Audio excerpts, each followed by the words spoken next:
Why did you decide to make the Tennessee Titans a stop on your shortened tour, your condensed tour? There's two reasons. The overriding reason is that at the end of last year, I remember seeing Mike Vrabel in the locker room in Kansas City.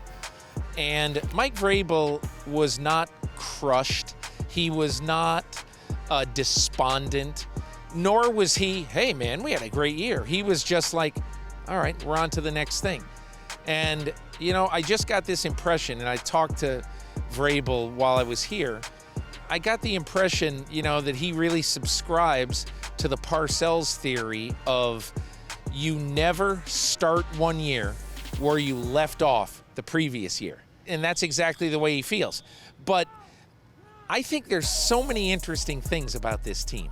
I mean, when any football fan thinks of the Tennessee Titans, they think of Derrick Henry having these monstrous games in the playoffs.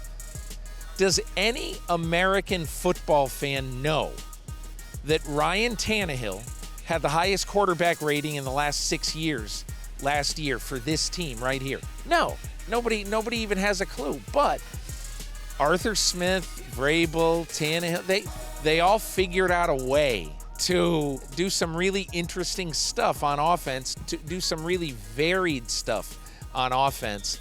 I don't have a great feel for this division.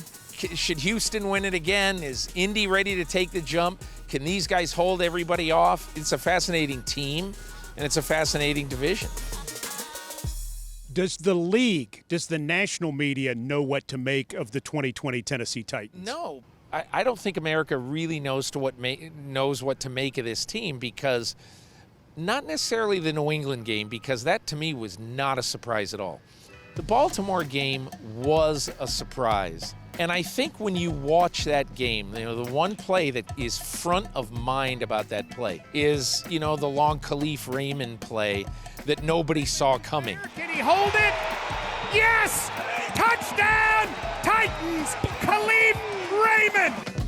I think that is one of the really, really interesting things about this team. And that is that, you know, Arthur Smith, I was talking to John Robinson, just shooting the breeze a little bit with him, and he said, you know, he tries to zig while everybody else is zagging. And I think that's one of the great things about play callers in the NFL. It isn't necessarily if you have the best players.